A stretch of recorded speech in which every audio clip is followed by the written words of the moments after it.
Episode 30 opening ceremony. Artist और crew members सभी वहां थे।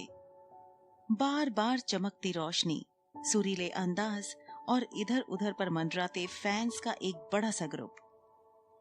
वहां पर जितने भी लोग मौजूद थे वो सभी रागिनी, जो कि फर्स्ट फीमेल लीड थी, और वरुण, जो कि फिल्म का हीरो था, उसे देखने के लिए आए थे। एक स्टारलाइट्स की मेन हीरोइन थी, दूसरा एक अवार्ड विनर एक्टर था। इस तरह की एक अच्छी दिखने वाली जोड़ी बहुत वाहवाही बटोरने वाली थी। फैंस ने रागिनी से सवाल पूछने चालू किए। आप दोनों साथ में बहुत अच्छे लगते हैं। क्या आपको कभी उनसे प्यार हो सकता है? क्योंकि आपने इतनी सारी फिल्मों में साथ काम किया है। तभी रागिनी ने जवाब दिया, वरुण बहुत हैंडसम है, पर मैं किसी और से प्यार करती हूँ, इसलिए ये बिल्कुल भी पॉसिबल नहीं है कि मुझे वरुण से कभी भी प्यार हो पाएगा। सभी रिपोर्टर्स उसकी बातों पर भड़क गए।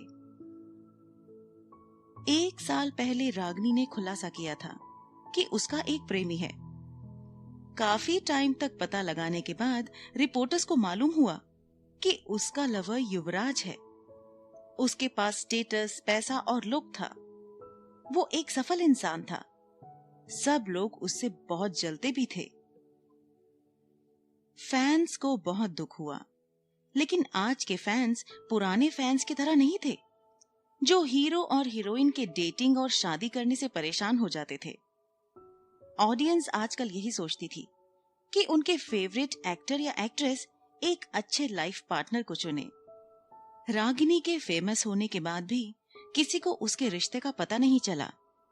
उसने हैंडसम रिच बॉयफ्रेंड और a winner at life interview देकर खुद को टॉप पर कायम रखा था।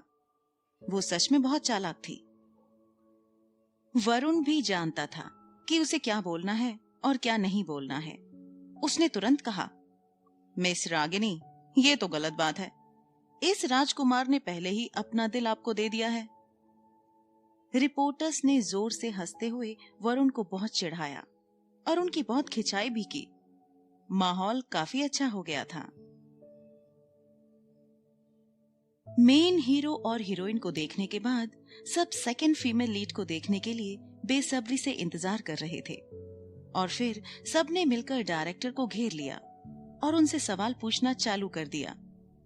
डायरेक्टर साहब, क्या हम सेकंड फीमेल लीड को नहीं देख पाएंगे? क्या वो आज नहीं आने वाली हैं? बेशक वो यहाँ आएंगी, आप सब थोड़ा सा वेट करें, डायरेक्टर ने कहा। तभी रिपोर्टर्स सवाल करने लगे। कुछ अफवाहों के मुताबिक अभी तक आपको आपकी सेकंड फीमेल लीड नहीं मिली है। क्या कोई भी लड़की उतनी सुंदर नहीं है जो उस रोल को कर सके? क्या ये सच है? डायरेक्टर राकेश इस सवाल से काफी परेशान थे, लेकिन डायरेक्टर राकेश इस खेल में नए नहीं थे। उन्होंने तुरंत जवाब दिया, ये सच है कि इस रोल को करने के लिए किसी बहुत ही सुंदर लड़की की जरूरत थी, पर बस सुंदरता ही काफी नहीं थी। हम एक ऐसी लड़की को ढूंढ रहे थे जो सुंदर भी हो और उसे एक्टिंग भी आती हो। मैंने सुना है कि सेकंड फीमेल लीड के लिए जिस एक्ट्रेस को आपने चुना है वो अच्छी नहीं है। क्या ये सही है? क्या वो लड़की उस रोल में परफेक्ट बैठ पाएगी?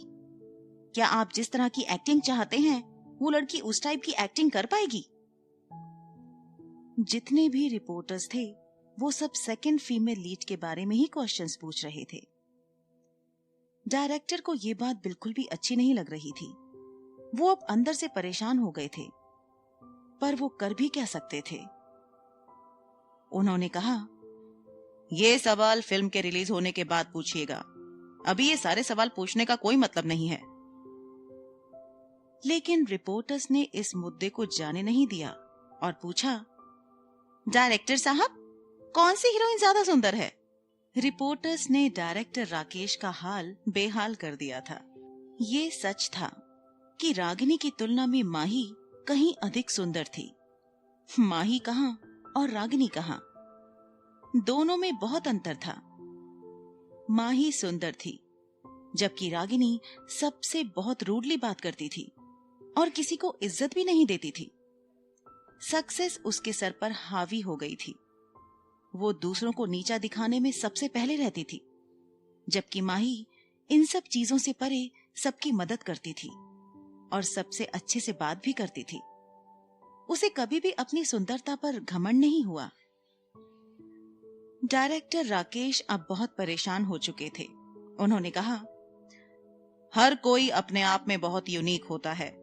आप सब प्लीज उसका वेट करें, वो बहुत जल्द ही यहाँ आती होगी। तभी उनकी नजर रेड कारपेट पर पड़ी।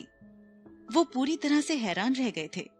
उन्हें तो ऐसा लग रहा था जैसे कि वो कोई सपना देख रहे हो, जैसे उन्होंने किसी परी को देख लिया हो। मन ही मन वो सोच रहे थे कि क्या कोई इंसान इतना सुंदर भी हो सकता है। फिर वो अपने आप को बोलने से नहीं रोक पाए, क्या सुंदर लड़की है।